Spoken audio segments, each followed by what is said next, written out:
And honestly, just hearing a musician in 2016, like in the modern day, sound like he came straight from the 70s with that Bowie influence, with all of the like glam rock influence that came from that period, was really cool to me. I just liked that there was a musician out there that had this style and was doing it really well. Like, it wasn't like he was just doing throwback music. It was done really well, kind of like a Foxygen. You know how their music is taken from quite a specific style and time, and both artists do it really well. I just prefer Foxygen more than Kyle Craft. So I wasn't like having huge expectations for this album, or I wasn't exactly like super hyped. I thought, here's another Kyle Craft album that'll probably do well with the critics, and I'm sure I'll enjoy it too. But it hasn't done that well with the critics, hilariously. Of course, he's singing a lot about women on this album and his experiences with bad women, I guess you want to say, from his point of view. And of course, we've got the cries of misogyny from Pitchfork, and then, you know, I've even seen online how people have like reacted to that review and called it really funny. And that's just coming from people that have probably read the review and just dismissed this album straight away because of that. And it's not really fair. I don't think it is that misogynistic. I don't think it is at all, actually. Sure, the lyrics aren't really the most exciting part of this album. I'm not really turned on by anything. Not turned on, like, no, I don't mean it like that. What I mean is it's not really grabbing me in a specific way. He does make a lot of lyrical cliches. I think that's probably my biggest issue with this album as a whole. I mean, he talks a lot about his heart and stuff like that. But it really isn't like sexist though. Like I don't know what Pitchfork are talking about. It's not. I mean, just because he's not painting women to be goddesses, that's not sexism. I mean, I'm sure if a female did this from their perspective about men that they've had experiences with, no one would come out and call it sexist. I don't think I would, unless it was done in a really bad way. But this isn't done in that kind of way. I mean, sure, as I've said, lyrically, not really the high point of this album. I feel like Kyle Craft could have done a few rewrites on some of these songs. They're very interesting, I don't think. I think it's kind of like general issues that he's had with some bad eggs, and he's just kind of wrote it down, and it's come from a place, I'm sure, of bitterness and resentment and a bit of anger, which does add to the fuel on these songs. Like, they do kind of burst through with the instrumentation in a way that is done well. It's just a bit uninteresting to listen to, really. I've heard it all before, is what I'm trying to say here.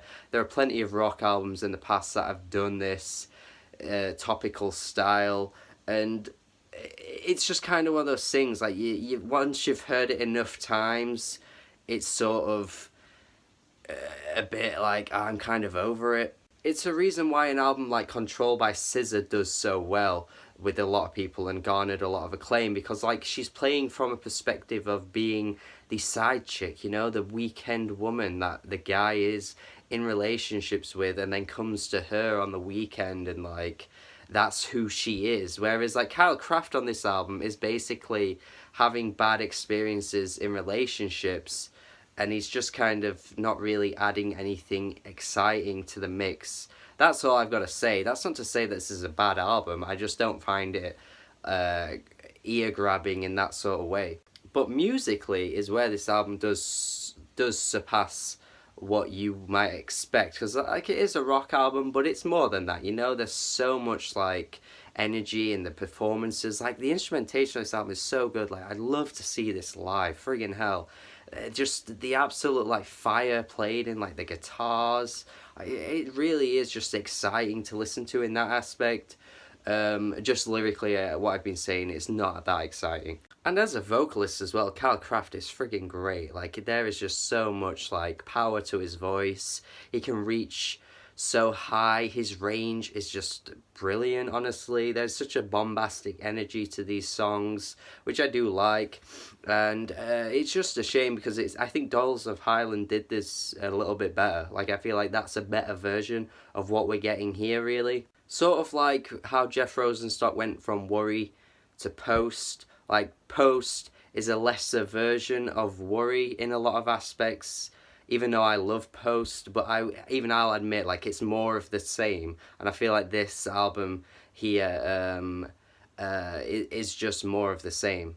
But I do kind of like the idea of how, like, it's a full circle nightmare. Like, the closing track doesn't really show much optimism. Like, this is probably the track where he has, like, the worst experience with, like, in a relationship that he's had on the whole album, and it kind of just ends there. Like, it's kind of funny how he did that. Like, it's not really, like, anything to be praise, like, anything to be celebrating, sorry, I mean. It's just kind of like, oh, that's it now, and it's like, oh, right, it's just not getting better, really. I like that crass humour that he has, because I feel like a lot of these songs are written from, like, a really dark humour perspective, which I think a lot of people have completely mistook for sexism, honestly. I think he is kind of overblowing his emotions a little bit. I think he is going over the top for the sake of it, which in a sense I appreciate, because it kind of works. I think, like, the way he sings and the way he delivers his performances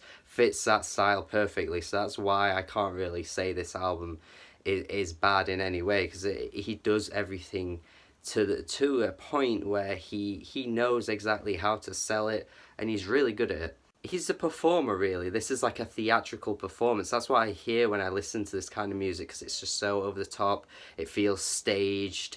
It feels like he's kind of just, like, on a drunken, like, craze where he's just like, oh man, you know, women, oh. And I don't know, I just find it funny. There's a part of it that I just find a little funny. And I like Kyle Craft. I do like his approach. I think this is good rock music. Again, there's not too much to say about individual tracks. He does kind of do a very similar thing on each one, which isn't a bad thing, because it's, like, good. Like, each approach he takes to the songs is good, and the hooks are soaring on each track too. It's a solid album, it really is. As rock albums go in the modern age, I can't really argue with Cal Craft, honestly. I think I like his style. Lyrically, I'm not really that invested in him. But yeah, for me it's a C+. It's a solid album. It's a good album. I would recommend this. I'd recommend Dolls of Highland more, though. If you've not listened to that, then go back and listen to that over Full Circle Nightmare, honestly. But this is still a really solid album. And that's it. If you like this review, subscribe to the channel for more reviews and videos and discussions, interviews, lists. Let me know your thoughts on this album by Kyle Craft, and have a good day.